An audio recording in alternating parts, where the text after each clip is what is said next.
दोस्तों, हम लोग योग सूत्रम सीरीज का अध्ययन कर रहे हैं और आज उसका 24वां सेशन है, 24th। आज हम 33वें सूत्र से आगे बात शुरू करेंगे। हम एक क्विक रिकैप करें, अभी तक हमने क्या पढ़ा। सूत्र 1 और 2 योग के परिचय के बारे में बताते हैं कि चित्त की वृत्तियों का निरोध, माइंड को जब बैलेंस कर लिया जाता है, मॉडिफिकेशन समाप्त होता है, उसको योग कहते हैं। सूत्र 3 लक्ष्य के बारे में बताता है कि व्यक्ति अपने स्वभाव में स्थिर हो जाता है। सूत्र 4 से 11 उस लक्ष्य की प्राप्ति में क्या अवरोध आते हैं उसके बारे में चर्चा करता है। सूत्र 1 और 2 योग सूत्र का योग का परिचय देते हैं। चित्त की वृत्तियों के निरोध को योग कहते हैं। सूत्र 3 लक्ष्य के बारे में बताता है कि व्यक्ति जब अपने स्वभाव में स्थिर हो जाता है तब वो अपने आप को पहचान लेता है। सूत्र 4 से 11 उस लक्ष्य की प्राप्ति में अवरोध क्या आते हैं, उसमें 5 प्रकार के जो वृत्तियां हैं उसके बारे में बताता है। सूत्र 12 से 15 उस लक्ष्य की प्राप्ति के साधन के रूप में अभ्यास, वैराग्य, वशीकार वैराग्य और परम वैराग्य के बारे में बताता है। सूत्र 17 और 18 उस लक्ष्य की प्राप्ति के चरण बताता है, संप्रज्ञात और असंप्रज्ञात समाधि। सूत्र 19 और 20 उस लक्ष्य की प्राप्ति न हो पाने की स्थिति में, अधूरी रह जाने की स्थिति में क्या होता है, तो दोनों स्थितियां बताता है, विदेह और प्रकृतिलय या फिर उपाय प्रत्यय करना पड़ेगा, भव प्रत्यय या उपाय प्रत्यय, दोनों के बारे में बताता है। सूत्र 21 और 22 लक्ष्य प्राप्ति की यात्रा को तेज करने के लिए क्या किया जा सकता है, उसका संवेग बढ़ाने के लिए क्या किया जा सकता है, उसके बारे में बताता है। सूत्र 22 से 29 तक उस लक्ष्य को प्राप्त करने के लिए ईश्वर को एक माध्यम के रूप में प्रस्तुत करता है। ईश्वर क्या है और उसके बारे में विस्तार से इसमें चर्चा होती है। सूत्र 30 और 31 उस लक्ष्य की प्राप्ति के मार्ग में 9 विक्षेप और 5 उप विक्षेपों के बारे में बताता है। और सूत्र 32 से 40 तक इन विक्षेपों और उप विक्षेपों को दूर करने के 9 उपाय के बारे में बताई जाता है। तो एक उपाय हम पहले चर्चा कर चुके हैं कि इन विक्षेपों को दूर करने के लिए किसी एक वस्तु पर ध्यान केंद्रित करें। आज हम दूसरे उपाय पर चर्चा शुरू करेंगे। सूत्र 33 अध्याय 1 योग सूत्र। चलिए अब आगे शुरू करते हैं। सो दोस्तों, सूत्र 33 से आज हम हमारी चर्चा शुरू करेंगे। सूत्र 33 है मैत्री, करुणा, मुदिता, उपेक्षाण, सुख दुख, पुण्य अपुण्य, विषयाणाम भावना तश्चित्त प्रसादम। मैत्री, करुणा, मुदिता, उपेक्षा, ये 4 इमोशंस के बारे में ये सूत्र बताता है। अगर इमोशनल इंटेलिजेंस की परिभाषा के रूप में सूत्र को लिया जाए तो भी एक महान सूत्र प्रतीत होगा। इस सूत्र का अर्थ है सुखी के प्रति मित्रता, दुखी के प्रति दया, पुण्यात्मा के प्रति प्रसन्नता, पापात्मा के प्रति उपेक्षा की भावना से चित्त स्वच्छ हो जाता है। ये इसका शाब्दिक अर्थ है। Cultivating friendliness towards happy, compassion towards sufferers, goodwill towards virtuous, neutrality towards evil makes mind more pure and ready to focus. ये दूसरा उपाय बताया जा रहा है विक्षेपों को दूर करने का। हम एक अपने मन को एक ग्लास में भरे हुए पानी की तरह लें। जैसे हम पहले भी इस पर चर्चा कर चुके हैं, पानी का स्थिर होना महत्वपूर्ण है, जरूरी है, तभी आप उसके तल को देख पाएंगे। अगर पानी में बहुत लहर है तो तल में क्या है, अंदर क्या छुपा है, हम नहीं देख पाएंगे। तो उसको कहेंगे चित्त स्थिति। पर पानी का ट्रांसपेरेंट होना भी बहुत जरूरी है। अगर उसमें मैलापन है उसमें धूल है, उसमें मैल है किसी रूप का, तो आप उसके आर पार, चित्त स्थिति होने के बाद भी, पानी शांत होने के बाद भी आप आर पार नहीं देख पाएंगे। तो चित्त का शुद्ध होना भी बहुत महत्वपूर्ण है। तो यह सूत्र चित्त को शुद्ध करने के बारे में बताता है कि अगर आपको ध्यान करना है, मेडिटेशन करना है, तो उसके लिए अनिवार्य है कि आपका चित्त पूरा शुद्ध हो। और चित्त शुद्ध कैसे होता है? देखने का एक सही नजरिया विकसित करने से। तो देखने का सही नजरिया क्या होता है? तो उन्होंने इस सूत्र में वही बताया है। पहले हम इस चित्त को मलिन क्या क्या चीज करती है उस पर चर्चा करेंगे। फिर हम बात करेंगे कि देखने का फिर सही नजरिया कैसे विकसित करें, क्योंकि ये दुनिया बिल्कुल वैसी ही होती है जैसे हम उसको देखते हैं। कैकई ने राम में शत्रु को देखा और कैकई का जीवन बर्बाद हो गया। सीता जी ने राम में पति को देखा और पति के विरह में जीवन जिया। दशरथ जी ने राम में पुत्र को देखा और पुत्र के वियोग में प्राण गंवाए। रावण ने राम में शत्रु को देखा और एक दुखद मृत्यु को प्राप्त हुआ। केवल एक किरदार था जिसने पहली दृष्टि में राम में प्रभु को देखा, उस प्रक्रिया में वो स्वयं प्रभु बन गए, हनुमान जी। आप कैसे देखते हैं वो गहराई से प्रभावित करेगा कि आपका चित्त कितना शांत होता है। सो आज हम बात करने वाले हैं हम कैसे देखें, हाउ टू सी। बहुत खूबसूरत सूत्र है ये। पर अब हम पहले ये बात करेंगे देखने में 6 मल क्या है, चित्त के 6 मल। वो 6 देखने का गलत तरीका जो मन को मलिन कर देते हैं, विक्षिप्त कर देते हैं। और फिर हम बात करेंगे 4 देखने के सही तरीकों पर। तो पहले बात करें मलिन, चित्त मलिन किन चीजों से होता है। तो पहला, अच्छा ये सुनते समय आपके आसपास उन सारे लोगों के बारे में विचार कीजिए जिनको आप इस परिभाषा से जोड़ पा रहे हैं। हम एक एक करके 5-6 चीजें बताएंगे, आप उन सब के बारे में सोचिए जो आपको लगता है कि हाँ ये व्यक्ति ऐसा है। सोचिए जरा, ठीक। तो आप पहचान पाएंगे कि इस मलिनता से स्वभाव पे क्या असर पड़ता है। ठीक। पहला, राग। ये पहला मल है मन का। राग मतलब यह सुख मुझे सदा ही प्राप्त होता रहे, जो मिला है वो मिला रहे, जो उपलब्ध है वो रहे, जो मेरे पास है, जो सुख है वो हमेशा रहे। इसको राग कहते हैं। ठीक, क्लिंगिंग रखते हैं। दूसरा, ईर्ष्या। किसी और के पास वह देखकर जो मुझे चाहिए है या था, मन में आने वाले भाव को ईर्ष्या कहते हैं। सोचिए अपने आसपास। ठीक, ईर्ष्या। किसी और के पास वह देखकर जो मुझे चाहिए था या है, उसमें जो मन में भाव आता है, वो किसी की ज्वेलरी देख के आ सकता है, कहीं किसी की प्रॉपर्टी देख के आ सकता है, किसी का रुतबा, किसी के रिश्ते, कुछ भी देख के आ सकता है, किसी की सेहत, कुछ भी। तीसरा, परापकार। परापकार का मतलब किसी को सबक सिखाने, बदला लेने या दुख पहुंचाने या सजा देने की इच्छा परापकार कहलाती है।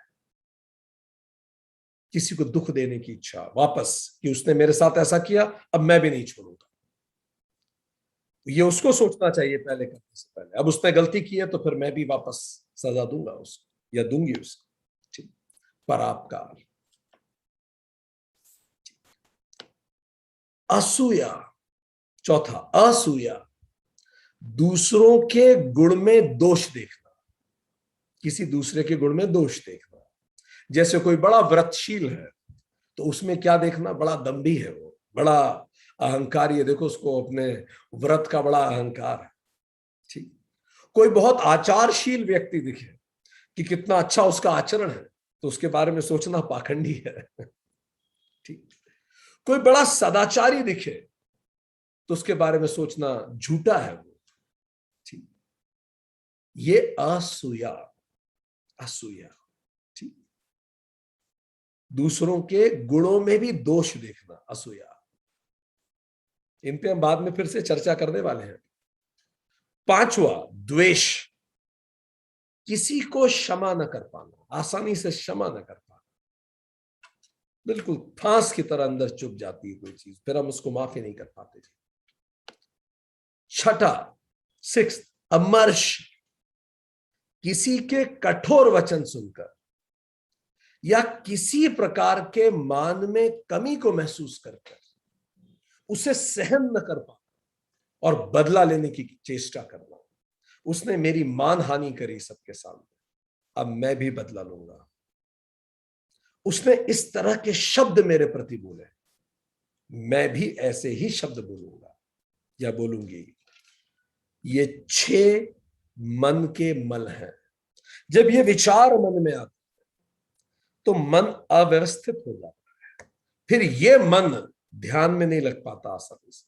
आप मेडिटेशन करेंगे, बीच में आपका ध्यान भंग हो जाएगा, क्योंकि इतने विचार हैं आपके अंदर, आप शांत नहीं रह पाएंगे।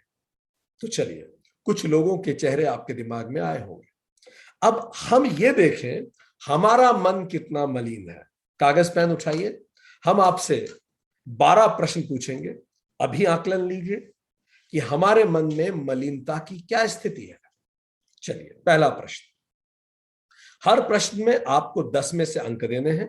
अगर बिल्कुल वैसा का वैसा है तो 10 में से 10 दीजिए, और जितना कम हो उतना अंक काटते चले जाइए। ठीक है, तो पहला प्रश्न आपके सामने ये रहा। एक सेकेंड। पहला प्रश्न है, I feel possessive about the things and people I have. मेरे पास जो चीजें हैं या व्यक्ति हैं उनके प्रति मैं पजेसिव फील करता हूं या करती हूं। अगर ऐसा है तो 10 में से 10 दीजिए, अन्यथा उतने अंक कम करिए जितना कम महसूस करते हैं। दूसरा प्रश्न, I feel fear of losing close relationships and people. मुझे भय रहता है कि मैं करीबी लोगों या रिश्तों को कभी खो ना दूं जीवन में।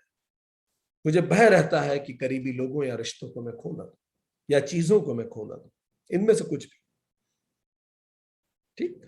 तीसरा प्रश्न, when somebody else has something which I wanted in life, I feel jealous. जब किसी और के पास कोई ऐसी चीज होती है जो मुझे चाहिए जीवन में, तो मुझे जलन की अनुभूति होती है। बहुत ईमानदारी से अंक देते जाइए खुद को। अगर बिल्कुल ऐसा है तो 10 में से 10, अन्यथा उसमें से कम करते जाइए। चौथा प्रश्न, when I see some undeserving having something which I in spite of being deserving don't have, I feel jealous. जब मैं देखता हूं कि कई बार कुपात्र लोग जो इतने योग्य भी नहीं है, जो इसके योग्य भी नहीं है, उनके पास वो चीजें हैं जो चीजें मेरे पास होना मैं डिजर्व करता हूं, क्योंकि मैं योग्य हूं, मैं पात्र हूं, तो मुझे मन में थोड़ी जलन महसूस होती है कि देखो ऐसे ऐसे लोगों को मिला है, मुझे क्यों नहीं। ठीक, सोचिए, ये कोई भी चीज हो सकती है, रिश्ता हो सकता है, शांति हो सकती है, पैसा, प्रतिष्ठा, कुछ भी हो सकती है। पांचवा प्रश्न, when somebody does wrong to me, I feel like giving him back. जब कोई मेरे साथ गलत करता है तो मेरा मन करता है कि बिल्कुल वापस उसको वैसे ही मारो, ताकि उसे सबक मिले इस बात का। पांचवा।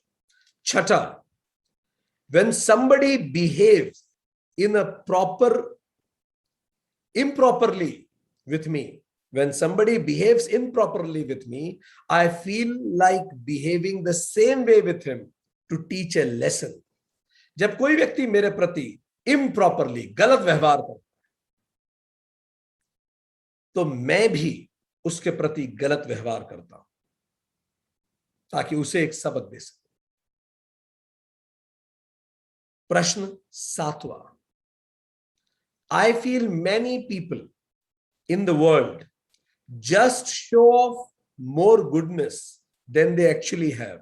मुझे लगता है दुनिया में लोग अच्छा दिखाते खुद को बहुत हैं, उतने अच्छे वो होते नहीं हैं। अंक दीजिए। 8वां, when the person whom I don't like does something good, I feel it's been done by chance or with some ulterior motives. जब कोई व्यक्ति जिसे मैं पसंद नहीं करता कुछ अच्छा करता है तो मुझे लगता है बाय चांस अच्छा हो गया, या फिर ये कुछ और करना चाह रहा है जिसके कारण ये हुआ है, कुछ इसके और उद्देश्य है। 9th question, it is difficult for me to forget wrong deeds of people done unto me. जब कोई मेरे साथ गलत करता है तो मुझे उन्हें माफ करना बड़ा मुश्किल हो जाता है। अंक दीजिए। 10वां प्रश्न, it takes much time for me to forgive anybody. किसी को भी माफ करना मेरे लिए बहुत मुश्किल है, मुझे बहुत समय लगता है किसी को माफ करने में। 11वां, when somebody does not give me due regard, I feel like reciprocating back to him in the same way. जब कोई मुझे उतना मान नहीं देता जितना मान मुझे दिया जाना चाहिए तो मेरे अंदर क्रोध आता है और मेरा मन करता है कि उसको वापस उसका व्यवहार लौटाऊं। अंक दीजिए।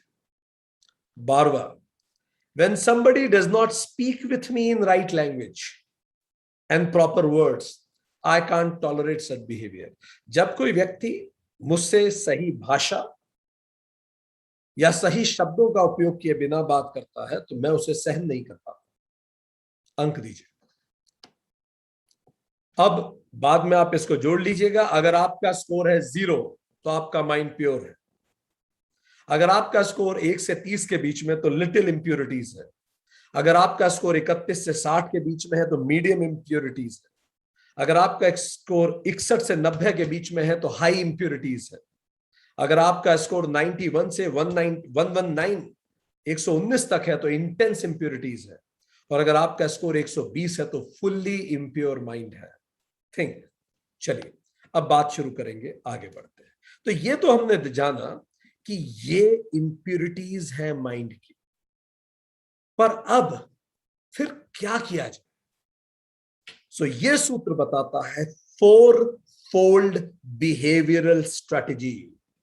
यदि आप सिंसियर हैं ध्यान के प्रति तो ये 4 चीजें आपको अपने व्यवहार में आज से अपनानी है। 4 फोल्ड। तो दुनिया में 4 तरह के लोग हैं, ये सूत्र बताता है, ठीक? या दुनिया के लोगों को आप 4 एक मैट्रिक्स में प्लॉट कर सकते हैं। कौन? देखिए 4 शब्द इसने यूज किए, सुखी दुखी, एक सुखी एक है दुखी, पुण्यात्मा और पापात्मा, ये हो गए 4, ठीक? सुखी, दुखी, पुण्यात्मा और पापात्मा। तो चलिए अब इन लोगों के प्रति कैसा सोच हमारे मन में होनी चाहिए, वो है ब्रह्म विहार। बौद्ध धर्म में भगवान बुद्ध ने इन्हीं 4 को ब्रह्म विहार का, किस प्रकार का विचार हमें लोगों के प्रति रखना चाहिए मन में, इसको ब्रह्म विहार कहा जाता है, ठीक? तो सबसे पहले हम बात करें सुखी लोगों के प्रति कैसा व्यवहार रखना है। आसपास जितने लोग सुखी हमें दिखते हैं तो सूत्र कहता है सुखी लोगों के प्रति मैत्री।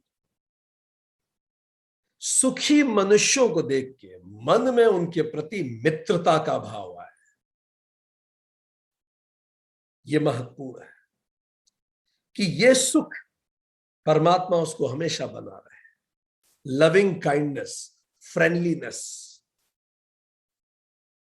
जब यह भाव हर व्यक्ति जो सुखी है आसपास उसको देख के आता है तो राग और ईर्ष्या कम होने लगती है, वो जो मलिनता है वो कम होने लगती है।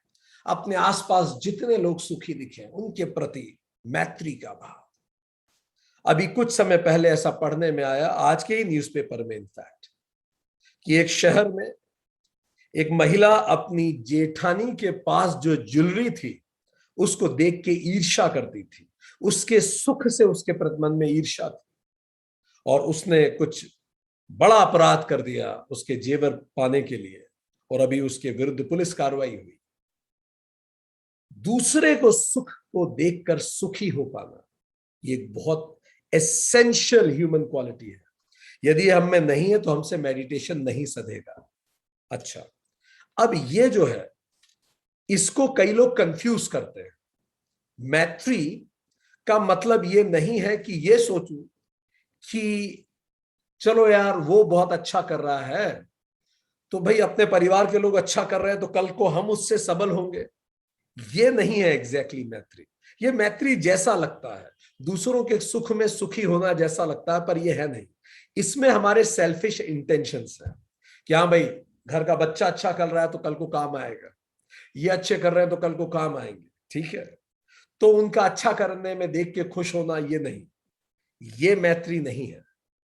मैत्री सेल्फलेस होना है उसमें, ठीक। और कई लोग तो एक हद तक और दूर तक जाते हैं कि मैं खुश नहीं हूं तो वो कैसे खुश हो सकता है।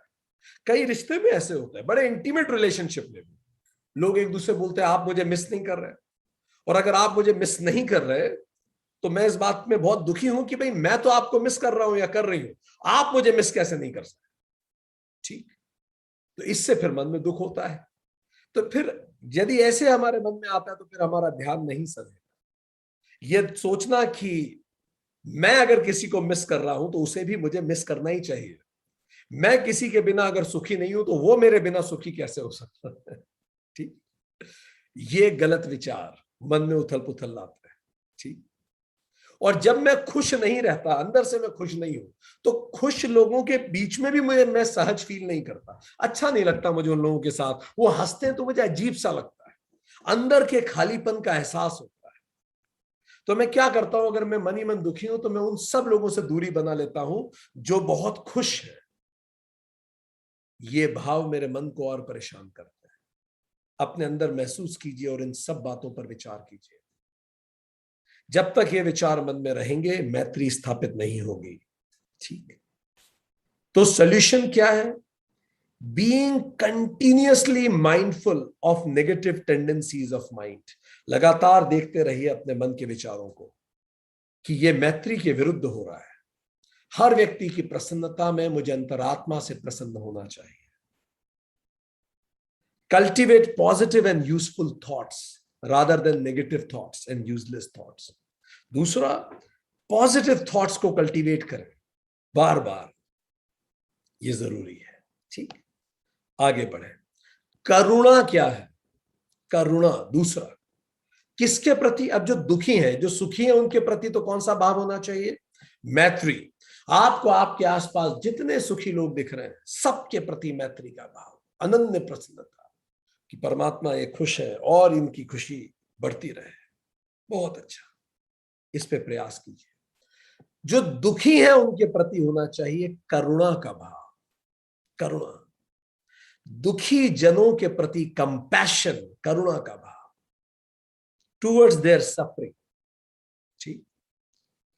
कि इसको कितना कष्ट हो रहा होगा, मैं इसके कष्ट को दूर करने के लिए क्या कर सकता हूं, मैं इसके कष्ट को दूर करने के लिए क्या कर सकता हूं। ये कई लोग करुणा को कंफ्यूज करते हैं पिटी से, दया से। ये दया नहीं है। दया किसी को दयनीय मानना कि देखो बेचारे के साथ क्या हो गया, ये करुणा नहीं है। करुणा किसी को बेचारा समझना नहीं है। करुणा का अर्थ है किसी के दर्द को महसूस करना और उसके दर्द को कम करने के लिए जो सार्थक प्रयास है वो करना। करुणा दया नहीं है। कई बार जब कोई व्यक्ति दुखी होता है और लंबे समय तक दुखी रहता है तो हमारे मन में उसके प्रति करुणा कम होने लगती है।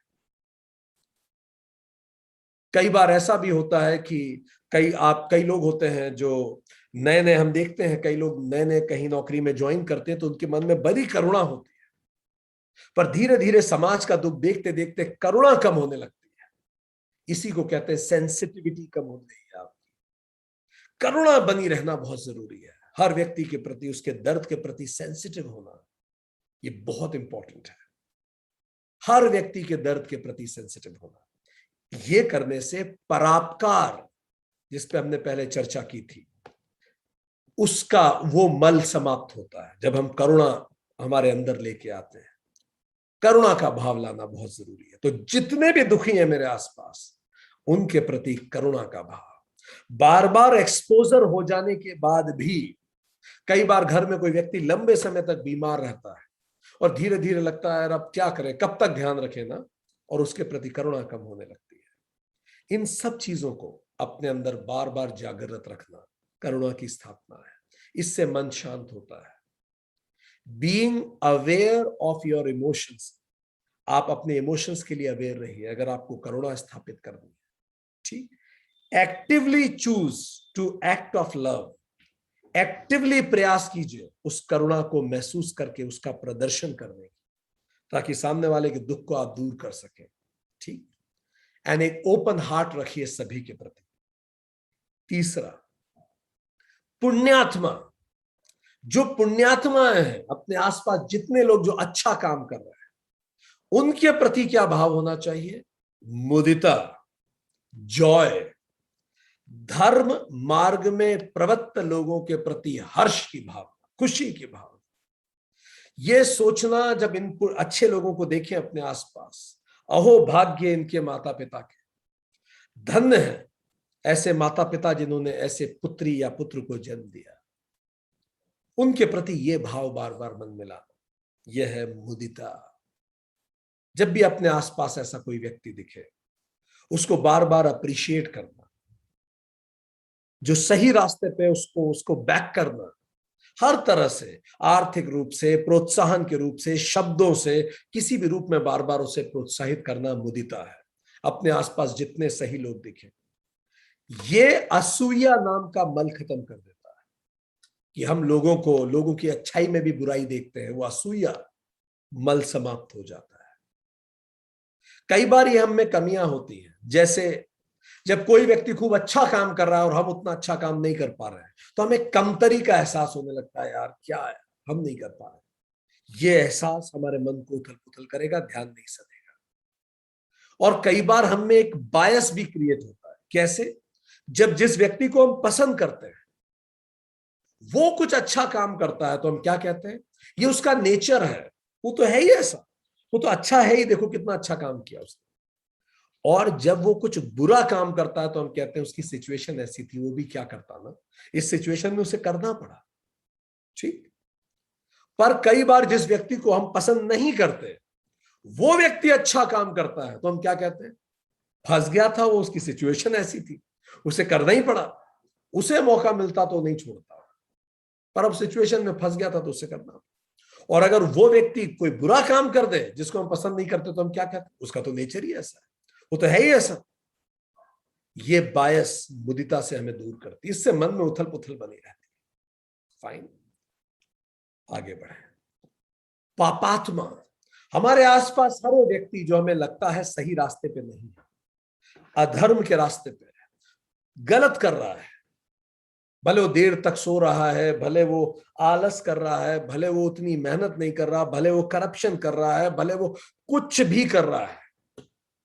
ठीक। उसके प्रति मन में भाव क्या होना चाहिए? उपेक्षा। उपेक्षा, उपेक्षा का मतलब अलोफनेस टूवर्ड्स द विकेडनेस। उस व्यक्ति नहीं, उसकी बुराई के प्रति इक्वानिमिटी, समत्व होना। ठीक। उसके अंदर जो गलत है उसके प्रति समत्व होना, उसकी आलोचना न करना, आलोचना करने न करना। जब आप आलोचना नहीं करेंगे तो द्वेष और अमर्ष, ये दोनों मल आपके अंदर समाप्त होने लगे। किसी की आलोचना नहीं करना, कभी नहीं करना। तो विचार क्या रखें? वह स्वयं अपनी हानि कर रहा है, मैं इसके प्रति द्वेष रखकर स्वयं को क्यों दूषित करूं? ठीक। मैं इसको इसके कर्मों पर छोड़ता हूं। हे प्रभु इसे सद्बुद्धि दे। न्यूट्रल रहना, न्यूट्रलिटी। कई बार हम शब्दों में न्यूट्रल हो जाते हैं पर मन में नाराजगी बनी रहती है, वो तक समाप्त करना उपेक्षा है। इससे मन शांत होता है। इट इज नॉट अप्रूविंग, इसका मतलब ये नहीं है कि हम दूसरों की कमियों को अप्रूव कर रहे हैं। It is not approving others bad behaviour, उनका खराब व्यवहार अप्रूव नहीं कर रहे हैं। It is disapproving their command over my mood and mind. मैं उनका अपने ऊपर कमांड समाप्त कर रहा हूं। वो व्यक्ति डिसाइड नहीं करेगा मैं कैसा महसूस करूंगा, मैं बिल्कुल स्थिर रहूंगा। यह है उपेक्षा उस कमियों के प्रति। सो 4 भाव महत्वपूर्ण है। जो इसको सही ढंग से यूज करता है वो इमोशनल इंटेलिजेंट व्यक्ति होता है, और जो इसको गलत ढंग से यूज करता है वो इमोशनली अनइंटेलिजेंट व्यक्ति होता है। तो चलिए जरा समझते हैं। अब इस दुनिया में जितने भी लोग हैं, आप अपने आसपास की दुनिया को 4 पार्ट में डिवाइड कर सकते हैं। चलिए अब इसका एक मैट्रिक्स देखते हैं। कैसे? हमने बताया सुखी, दुखी, पापात्मा और पुण्यात्मा। तो कितने तरह के लोग होंगे? कुछ पुण्यात्मा सुखी होंगी, पहला ये हो गया, सुखी पुण्यात्मा है। कितने तरह के लोग हैं? चलिए इस पे विचार करें। कुछ पुण्यात्माएं सुखी होंगी, कुछ पुण्यात्माएं दुखी होंगी। तो ये 2 तरह के लोग हो गए। पुण्यात्मा है, अच्छा काम कर रहे हैं पर सुखी हैं, और उसके साथ सुखी हैं, पहले टाइप के। दूसरा टाइप, पुण्यात्मा है पर दुखी हैं, दूसरा टाइप। तीसरा टाइप दुनिया में कौन से लोग हैं? पापात्मा है पर बड़े सुखी हैं, ठीक है, गलत काम कर रहे हैं पर बड़ा सुखी का जीवन जी रहे हैं, सुख का जीवन। और चौथे कौन से? पापात्मा है पर दुखी है। तो इनके प्रति हमारे क्या भाव होने चाहिए? क्योंकि अगर हम इनके प्रति भाव बैलेंस नहीं रखेंगे तो हमारा ध्यान नहीं सधेगा। तो यह अनिवार्य है कि हम ब्रह्म की तरह विचार, ब्रह्म विहार। कैसे? पहले तो सोचें क्या ना करें। चलिए देखिए, हम अपने आसपास पुण्यात्माओं को जब भी सुखी देखें तो क्या ना सोचें, क्या नहीं सोचें, पहले ये बात करें। जलन कि मेरे पास ये सुख नहीं, क्यों नहीं है, मैं भी तो डिजर्व करता हूं, मैंने क्या गलत किया जीवन में जो मेरे पास ये सब नहीं है, ये नहीं सोचना है। अंदर सोचते जाइए क्या मैं ऐसा सोचता हूं। ये अगर हम सोचते हैं तो ध्यान नहीं सधेगा, ठीक। फिर वो लकी है, उसके पास सब कुछ है। एक्चुअली ये बोलते समय हम उसकी मेहनत को नजरअंदाज कर देते हैं, ये भी नहीं सोचना है। साइकोलॉजी में एक टर्म है actor observer bias. Actor observer bias, इसका मतलब क्या हुआ? हम दूसरों को तो we evaluate others on traits, हम दूसरों को तो उनके गुणों को परिभाषित करके, ट्रेट्स सद्गुण या दुर्गुण दोनों परिभाषित करते हैं। जैसे क्लास में कोई स्टूडेंट लेट आया तो टीचर सोच सकता है लेजी है, आलसी है। इसका मतलब मैंने एक लेबल लगा दिया, एक गुण लगा दिया, ये आलसी है, ठीक। हाँ, मैं आज स्कूल लेट पहुंची तो क्या करूंगी मैं? तो क्या होता है? We evaluate self on situations. फिर से सुनिए, we evaluate others on traits, हम दूसरों को तो गुणों से, उनके एक्शन से आइडेंटिफाई करते हैं, कि उनके कर्मों से उसको उनको लेबल करते हैं, पर खुद को सिचुएशन से लेबल करते हैं। आज मैं लेट पहुंची स्कूल तो क्या बोलूंगी? एक्चुअली आज टाइम पे बस नहीं मिली, आज बच्चे लेट उठे और बच्चे की तबीयत भी खराब थी, क्या करते हैं? देखिए ध्यान से, मैंने खुद का लेट आना में सिचुएशन एनालाइज की, और किसी दूसरे के लेट आने में मैंने लेबल कर दिया आलसी है। तो हम एक गलती ये करते हैं कि खुद को सिचुएशन से एनालाइज करते हैं, दूसरों को उनके एक्शन से एनालाइज करते हैं, इसीलिए भी हम गलत सोचने लगते हैं, मन में उथल पुथल आती है। विचार कीजिए इस पे। आगे से हर व्यक्ति की सिचुएशन और स्टोरी जाने बिना उन्हें जज मत कीजिए। सो अब क्या करें? स्ट्रैटेजी क्या होनी चाहिए? अच्छा, ऐसे सोचने से क्या होता है? जलन होती है, गलत दृष्टिकोण विकसित होता है। तो सही स्ट्रैटेजी क्या है? जब भी अपने आसपास सही काम करने वालों को सुखी देखें, स्ट्रैटेजी है मैत्री और मुदिता। मैत्री और मुदिता, ठीक। इसका मतलब, मैत्री का मतलब उसके सदकर्म हमें यह समझ में आना चालू हो कि उसके सदकर्म जीवन में सुख और शांति के रूप में फलित हो रहे हैं। यह विचार मन में आना चाहिए, उसके सदकर्म जीवन में सुख और शांति के रूप में फलित हो रहे हैं। ये पहला विचार मन में आना चाहिए। ये नहीं वो लकी है। दूसरा, हर व्यक्ति के लिए ये एक शुभ संकेत है कि सत्य का मार्ग पर चलने वाला व्यक्ति सुखी रहता है। हर व्यक्ति के लिए ये एक शुभ संकेत है कि सत्य के मार्ग पर चलने वाला व्यक्ति सुखी रहता है। ये दो विचार आने चाहिए जब भी आप सही व्यक्ति को सुखी देखें जीवन में, और वो विचार नहीं आने चाहिए जो पहली बात। ठीक, आगे बढ़े। और अगर आप किसी पुण्यात्मा को दुखी देखें, इतना अच्छा काम करता है वो बंदा, तो भी देखो कितना दुखी है, उसके जीवन में कितने दुख है। इसमें गलत विचार दिमाग में क्या आने लगते हैं, अब सुनते जाइए। क्या आपके दिमाग में विचार आए? सुनिए। जीवन में धर्म और सत्कर्म का अब कोई महत्व नहीं है। देखो इतने ईमानदार लोग कैसे कष्ट उठा रहे हैं। जीवन में अच्छे लोगों की अब कोई जगह नहीं है। जो सीधा पेड़ होता है ना, उसको लोग पहले काटते हैं। योग्यता, नीति, सत्य, ये केवल किताबी बातें हैं। ऐसा होता नहीं है, जीवन ऐसे नहीं चलता। जब उन्हें भी कष्ट उठाना पड़ा तो उनकी अच्छाई किस काम की? इम्प्रैक्टिकल लोग हैं, थ्योरेटिकल लोग हैं। ठीक, ये विचार लोगों के मन में आने लगते हैं जब वो पुण्यात्माओं को दुखी देखते हैं।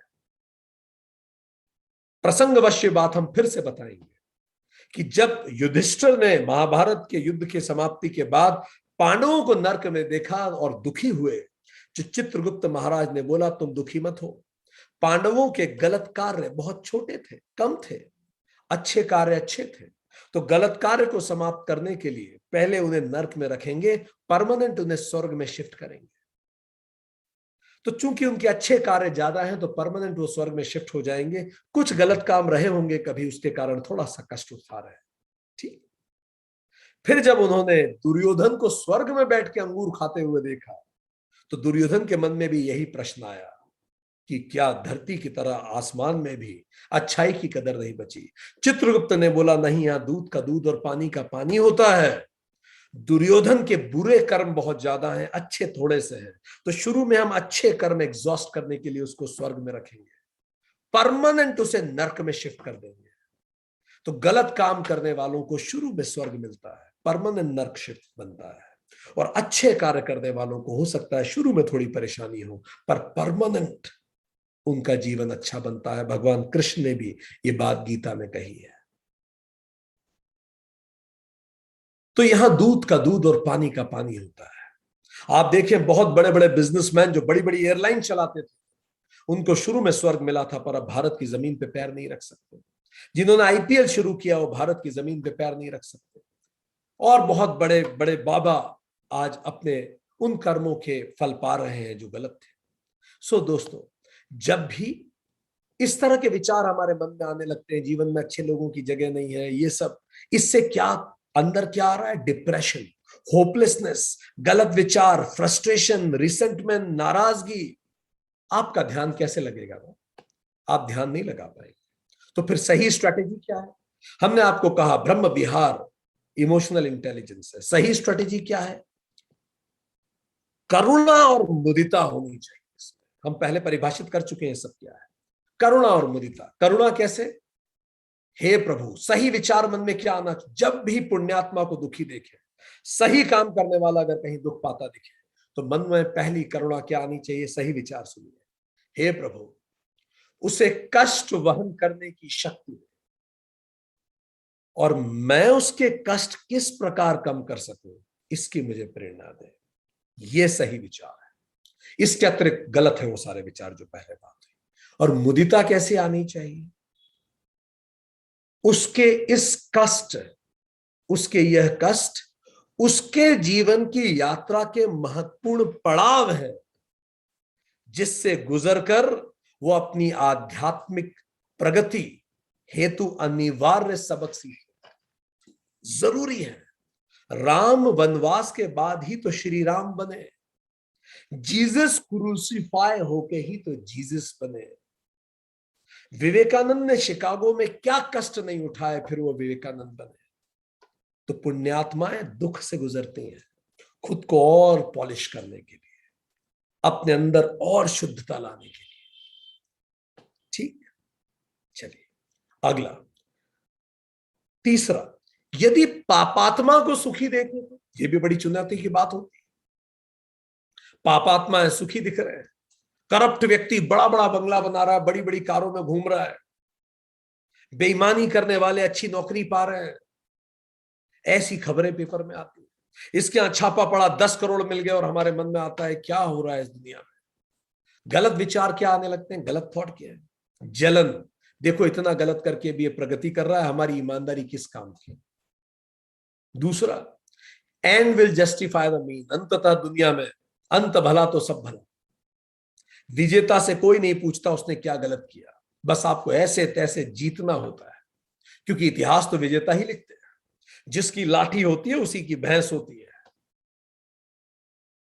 ठीक, सोर्स लगा के, जैक लगा के लोग आगे बढ़ रहे हैं, और देखो हम ईमानदारी का ड्रम पीट रहे हैं, कोई मतलब नहीं।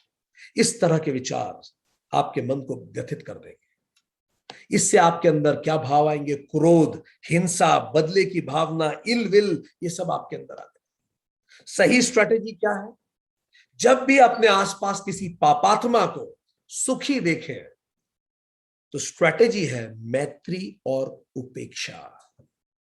क्या सही भाव आने चाहिए मन में, यह सोचिए। मैत्री, मैत्री क्या भाव, जब भी आपको अपने आसपास गलत व्यक्ति सुखी दिखे, सब संपन्न दिखे, सुखी दिखे, तो मन में आना चाहिए प्रभु सबका कल्याण करे, उसके गत जन्मों के पुण्य इस जन्म में सुख समृद्धि के रूप में फलित हो रहे हैं। कुछ किया होगा उसने कुछ अच्छा, जो अभी उसे तात्कालिक स्वर्ग मिल रहा है, उसके गत जन्म के पुण्य है, वो डिजर्व करता है सुख को, होंगे कुछ जन्मों के पुण्य।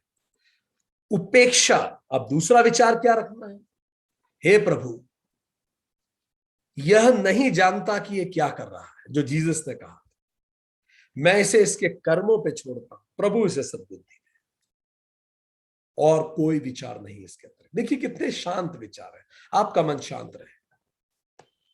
चौथा, यदि आप जीवन में पापात्मा को दुखी देखें तो क्या हो, जब भी आप पापात्मा को दुखी देखें, ठीक, तो गलत विचार क्या होता है, परवर्टेड प्लेजर मिलता है, अच्छा हुआ, ये इसी के लायक, जो व्यक्ति ने गलत किया और वो दुखी है। ठीक है, आप समझाते थे भाई सुबह उठ जा, मेहनत कर ले, नहीं करी उसने पढ़ाई, फेल हो गया एग्जाम में, तो वो इसी के लायक। कई लोग ऐसे सोचते हैं, उसने इतनों को दुखी किया, सबका श्राप लगा उसे, ऐसे भी सोचते हैं। ऐसे लोगों को तो समाज से निष्कासित कर देना चाहिए। कई लोग ड्रग्स लेते हैं, उनके बारे में लोगों के विचार है, हमने रिसर्च किया मध्य प्रदेश में, कि ऐसे लोगों को समाज से निष्कासित कर देना चाहिए। ये लोग हमारे समाज के नासूर हैं, हमने तो पहले ही कहा था, उसने सुनी नहीं, लो अब भुगतो। ये सब विचार इल थॉट्स है। इस तरह के विचार आने से पर पीड़ा में आनंद की प्रवृत्ति बढ़ती है, दूसरे के दर्द को हम इग्नोर करते हैं, आक्रोश आता है, बदले की भावना आती, क्रूएलिटी, मारो, ये सब विचार आने लगते हैं। इससे फिर ध्यान नहीं लगेगा। सही विचार क्या है, स्ट्रैटेजी क्या है, जब भी पापात्मा को दुखी देखें, किसी व्यक्ति ने गलत काम किया और आज वो बहुत दुखी है, तो करुणा और उपेक्षा, यह है सही स्ट्रैटेजी। करुणा क्या है, हे प्रभु उसे इस कष्ट को वहन करने की शक्ति मिले, मैं उसके कष्ट को किसी प्रकार वहन योग्य बना सकूं, उसकी मुझे प्रेरणा दे। Every saint has a past and every sinner has a future. हर व्यक्ति को सुधरने का मौका मिले। ठीक, उपेक्षा दूसरा, और क्या विचार होने चाहिए, यह व्यक्ति अपने कर्मों को भोग रहा है, जो गलत कर्म की, इससे यह शुद्ध होगा और अपनी आध्यात्मिक यात्रा पे प्रगति करेगा। इस तरह के जब विचार हमारे मन में रहेंगे तो हम शुद्ध हो जाएंगे, और हमारा मन शांत होकर आध्यात्मिक प्रगति पे बढ़ेगा, हमारा ध्यान सधेगा। पर यदि हमारे मन में वो जो पहले बात की वैसे विचार होंगे, तो सोचिए हमारे मन में कैसा व्यक्तित्व होगा मेरा, जलन, गलत दृष्टिकोण, डिप्रेशन, होपलेसनेस, गलत विचार, फ्रस्ट्रेशन, नाराजगी, क्रोध, हिंसा, बदले की भावना, इल विल, पर पीड़ा में आनंद, आक्रोश, बदले की भावना, क्रूएलिटी। और इसके बाद लोग कहेंगे हमें ध्यान नहीं लग रहा। सर क्यों लगेगा आपको, आपका सोचने का तरीका ही गलत है। तो बहुत खूबसूरती से यहां महर्षि पतंजलि ने बताया किस तरह से सोचे। तो चलिए एक खूबसूरत मेडिटेशन आज करेंगे। आज हम करेंगे कंपैशन पे मेडिटेशन, करुणा जो एक ब्रह्म विहार है उस पर हम मेडिटेशन करेंगे। इस मेडिटेशन के दौरान हम इस श्लोक और इस मंत्र पर ध्यान करेंगे, लोका समस्ता सुखिनो भवन्तु, people all may they be happy, हर व्यक्ति प्रसन्न रहे। वैदिक शास्त्रों का ये सूत्र, ये श्लोक पे आज हम ध्यान करेंगे। इसको मैत्री उपासना भी कहते हैं। लोका समस्ता सुखिनो भवन्तु। फाइन, चलिए अपने आप को, जहां भी आप खुद को बेहतर स्थिति में रख सकें उसको बेहतर स्थिति में लाएं, कंफर्टेबल बनाएं, और उसके बाद हम धीरे धीरे ध्यान में उतरना शुरू करेंगे। एक प्रॉपर पोस्चर लीजिए। अपने आप को, आप बैठे हैं, लेटे हैं, जिस भी आप स्थिति में हैं, एक कंफर्टेबल पोस्चर लीजिए।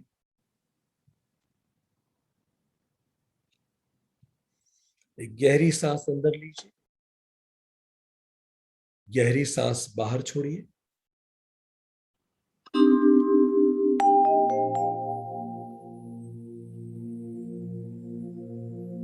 फिर से एक गहरी सांस अंदर लीजिए, फिर से गहरी सांस बाहर छोड़िए, और मन ही मन ये संकल्प कीजिए कि हे प्रभु, तुझे साक्षी मानकर मैं अपने अंदर की यात्रा पे जाता हूं, मुझे शक्ति प्रदान कर।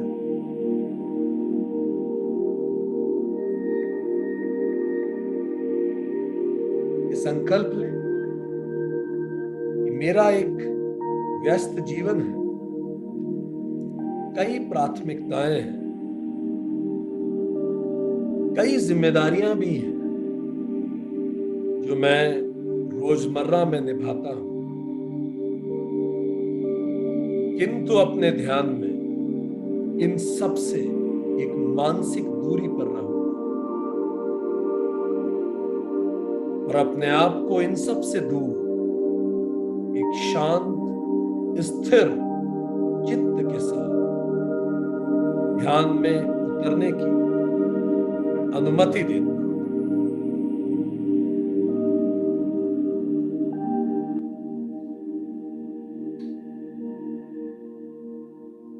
इस संकल्प के साथ अपने पूरे शरीर को शिथिल छोड़ दीजिए, कंप्लीटली रिलैक्स्ड। एक गहरी सांस अंदर लीजिए और इस सृष्टि की अनंत ऊर्जाओं को अपने अंदर महसूस कीजिए।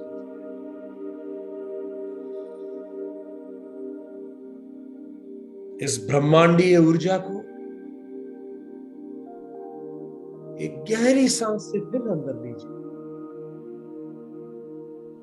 और शरीर की अंग अंग तक इस ऊर्जा को पहुंच जाने दीजिए, कंप्लीटली रिलैक्स्ड।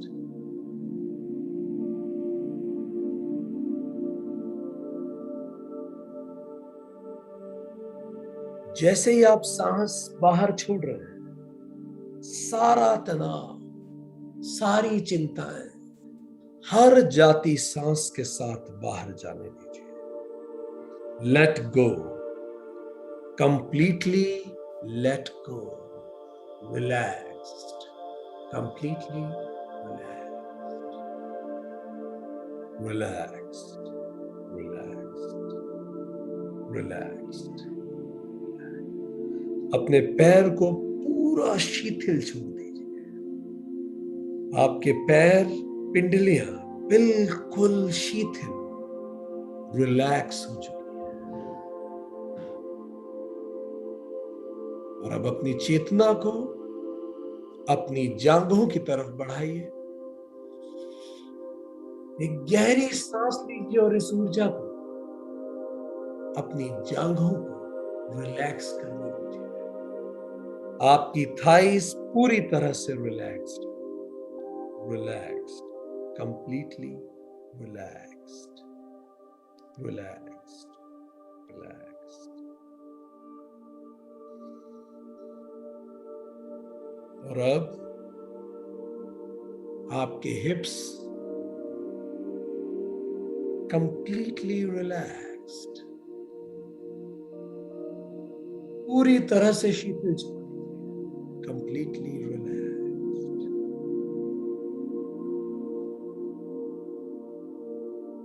अब इस हीलिंग एनर्जी को अपने एब्डोमेन, अपने पेट में आने दीजिए।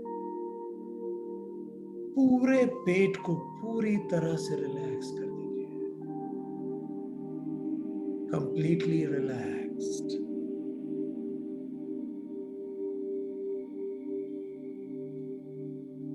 और अब आपके कंधे और हाथ पूरी तरह से रिलैक्स्ड हो रहे हैं। Let this cosmic energy make your hands and shoulder completely relaxed, पूरी तरह से रिलैक्स्ड, पूरा शिथिल छोड़ दीजिए। आपकी गर्दन is in a state of deep relaxation, extremely relaxed. अब इस रिलैक्सेशन अपनी आंखों के ऊपर, अपनी भौं पे महसूस कीजिए। आपका फोरहेड पूरी तरह से रिलैक्स हो गया है, कंप्लीटली रिलैक्स्ड, रिलैक्स्ड, रिलैक्स्ड।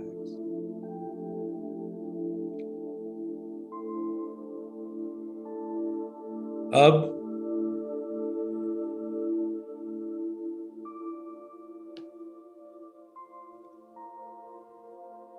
इस रिलैक्सेशन अपने ब्रह्मरंध्र, अपने सिर के ऊपर के हिस्से में महसूस कीजिए। आपका पूरा मस्तक कंप्लीटली रिलैक्स्ड है। आप एक गहरी विश्रांति में हैं।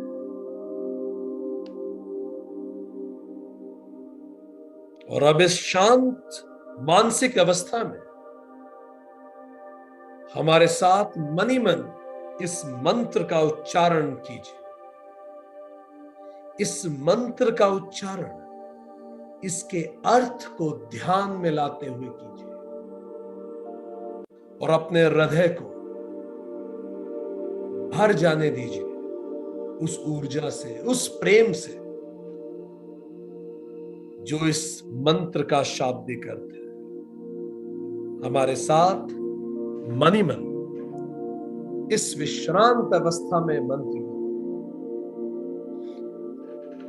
लोका समस्ता सुखिनो भवन्तु, लोका समस्ता सुखिनो भवन्तु, लोका समस्ता सुखिनो भवन्तु। इस पूरी सृष्टि में हर व्यक्ति, हर प्राणी सुख से जिए। लोका समस्ता सुखिनो भवन्तु। और अब इस सघन ध्यान के भाव में अपने परिवार के सदस्यों को याद कीजिए। अपने अभिन्न सदस्य, परिवार के सदस्य, उनके चेहरे अपने ध्यान में लाइए। आपके परिवार के सदस्य उनको अपनी ओर देखते हुए देखिए। आपके परिवार के सदस्य आपकी ओर देख रहे हैं, उनके चेहरों को देखिए। अपने हृदय में उनके प्रति प्रेम, करुणा और सहृदयता भर जाने दीजिए।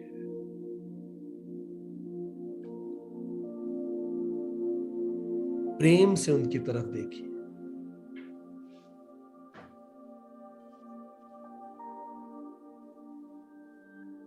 और अब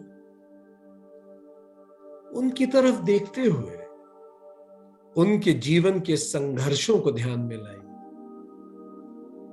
कोई बीमारी, दुर्भाग्य, दुर्घटनाएं, समस्याएं,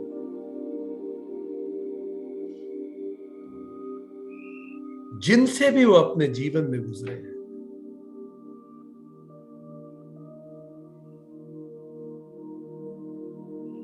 उनके दर्द, उनके दुख, उनकी परेशानियों, उनकी दुश्वारियों को ध्यान में लाइए, जो उन्होंने अपने जीवन में अनुभव किया है।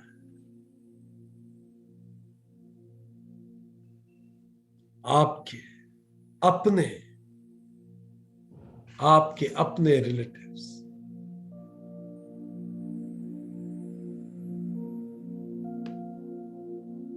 उनके दुख, उनकी परेशानियां, उनकी समस्याएं ध्यान में लाएं।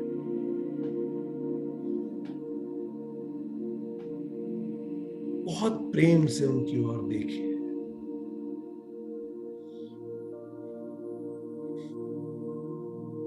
और अब उनके लिए प्रार्थना करें कि अब वह अपने जीवन में फिर कभी कष्ट न देखे। उन्हें केवल शांति, प्रसन्नता व संतोष की अनुभूति हो। उनका जीवन शांति, प्रसन्नता और संतोष से पूर्ण हो। उनकी तरफ देखते हुए ये मंत्र मन ही मन फिर से उच्चारित कीजिए। लोका समस्ता सुखिनो भवन्तु। लोका समस्ता सुखिनो भवन्तु। लोका समस्ता सुखिनो भवन्तु।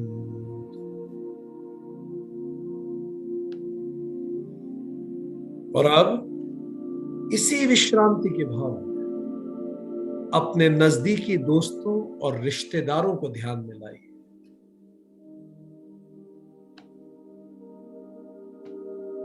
अपने नजदीकी दोस्तों और रिश्तेदारों को ध्यान में लाइए। ध्यान में लाइए और ध्यान को पकड़ के चलते रहिए।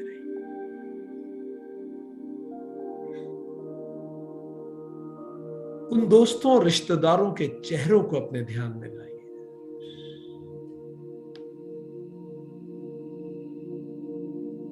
उन्हें अपनी ओर देखते हुए देखें। अपने हृदय में उनके प्रति प्रेम व करुणा, सहृदयता भर जाने दीजिए। रिश्तेदार और दोस्तों के प्रति उन्हें देखिए और मन को उनके प्रति प्रेम, करुणा और सहृदयता से भर जाने दीजिए।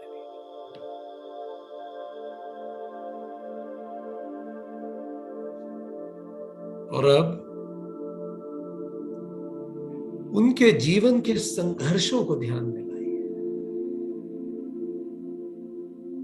बीमारियों को, दुर्घटनाओं को, समस्याओं को, दुर्भाग्य को।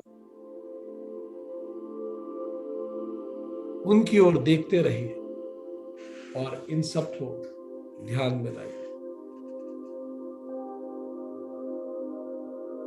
उन सब परेशानियों, दुर्भाग्य को,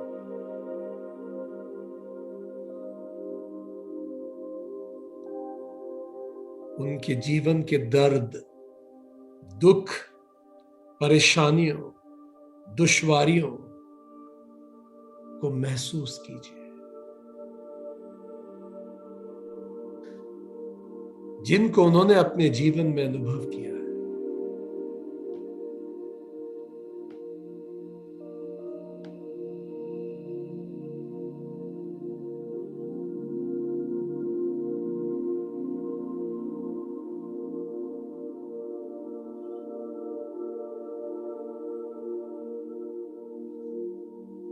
महसूस कीजिए उसे।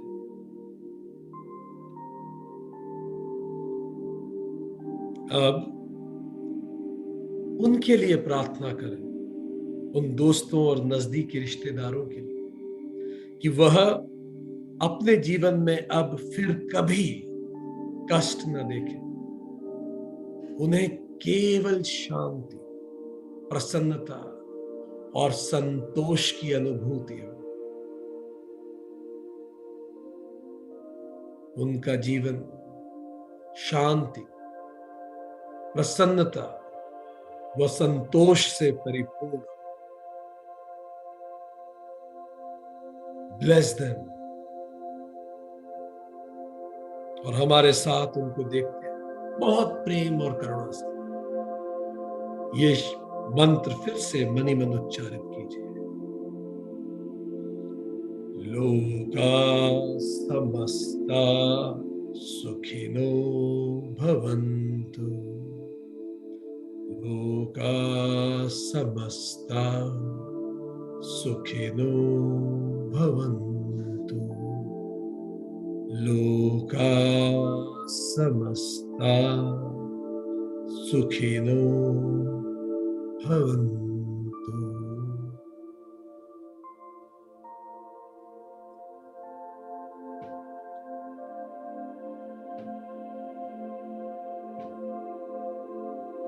और अब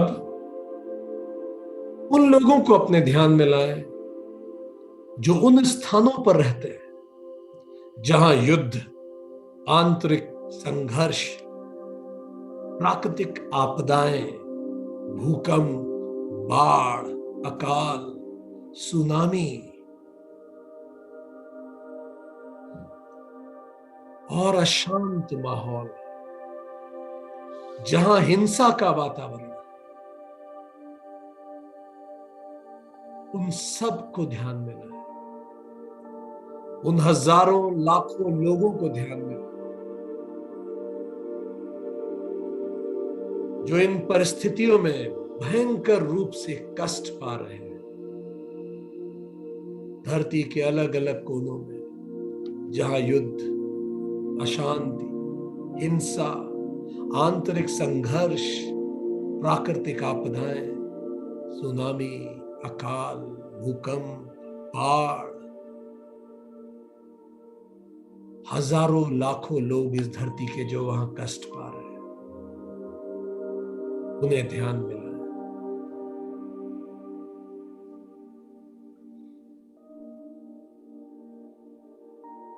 वो दर्द, वो परेशानी, हजारों लोग विस्थापित, परेशान, घबराए हुए,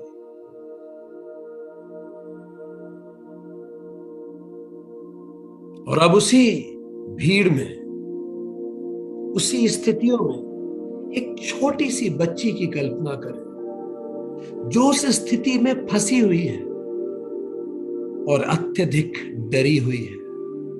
एक छोटी सी बच्ची जो इतनी विपरीत स्थितियों में फंसी हुई है और बहुत डरी हुई है। उस छोटी सी प्यारी सी बच्ची के आसपास की भयावह स्थितियों को देखें।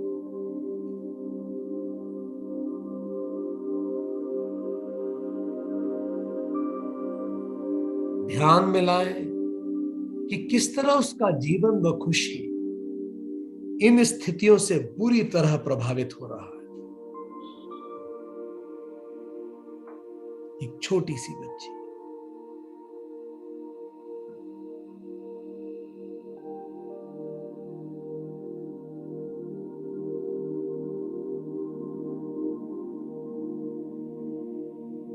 उसकी आंखों व चेहरे में उसके सारे दर्द, डर और कष्टों को देखें जिनसे वो बच्ची गुजर रही है।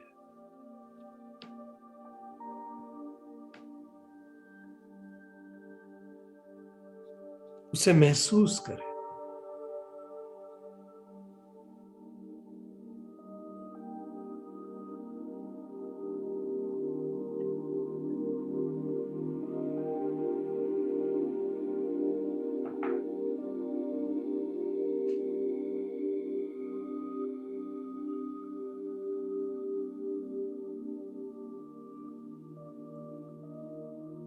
उसके कष्ट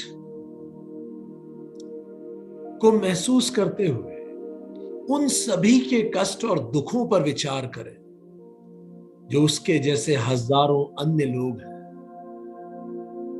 जो उन्हीं परिस्थितियों में गुजारा कर रहे हैं।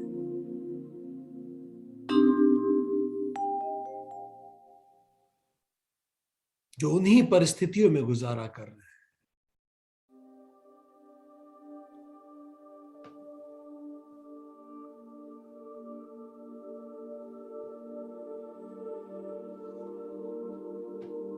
अब उन सब के लिए प्रार्थना करें कि अब वह अपने जीवन में फिर कभी उन कष्टों को न देखे। उन्हें केवल शांति, प्रसन्नता और संतोष की अनुभूति हो।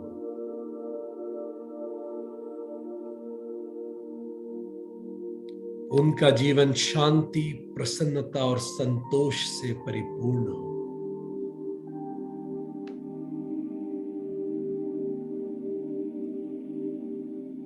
और हमारे साथ इस श्लोक को उन सभी को ध्यान में रख के दोहराएं। लोका समस्ता सुखिनो भवन्तु। लोका समस्ता सुखिनो भवन्तु। लोका समस्ता सुखिनो भवन्तु। लोका समस्ता सुखिनो भवन्तु।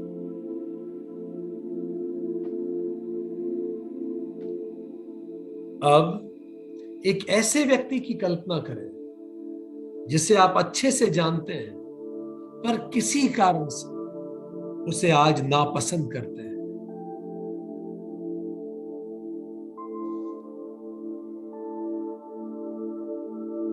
उसे अपने ध्यान में स्पष्ट रूप से लाइए। कोई एक व्यक्ति जिसको आप अच्छे से जानते हैं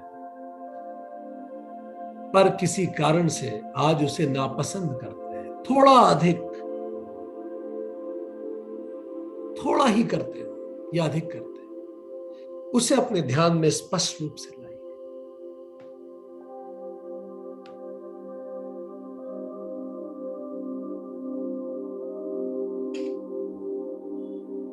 और अब उसके जीवन के संघर्षों को ध्यान में लाइए।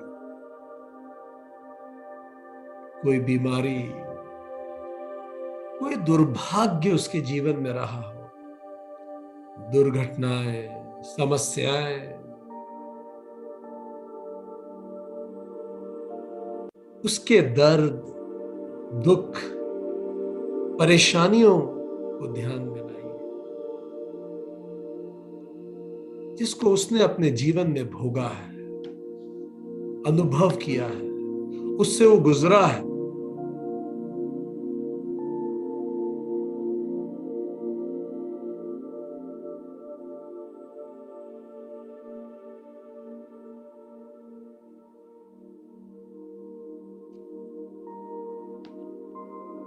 एक ऐसा व्यक्ति जिसको आप अच्छे से जानते हैं पर अभी नापसंद करते हैं, उसके दुख, उसकी परेशानियों को देखिए, उसके दर्द, उसके जीवन की यात्रा, विडंबनाएं, चुनौतियां, दुख, और अब उसके लिए प्रार्थना करें कि अब वह अपने जीवन में फिर कभी इस कष्ट को न देखे, उसे केवल शांति, प्रसन्नता व संतोष की अनुभूति हो, उसका जीवन शांति, प्रसन्नता व संतोष से परिपूर्ण हो। उसकी ओर देखते हुए मन ही मन इस मंत्र का फिर से उच्चारण करें। लोका समस्ता सुखिनो भवन्तु, लोका समस्ता सुखिनो भवन्तु, लोका समस्ता सुखिनो भवन्तु, लोका समस्ता सुखिनो भवन्तु, लोका समस्ता सुखिनो भवन्तु, लोका समस्ता सुखिनो भवन्तु, लोका समस्ता सुखिनो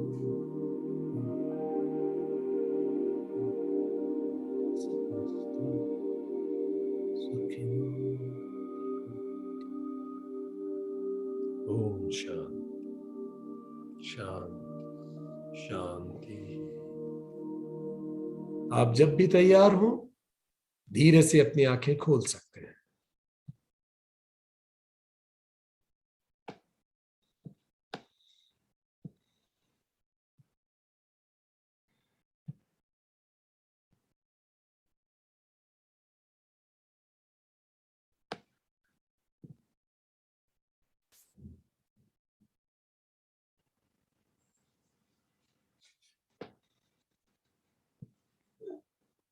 परफेक्ट।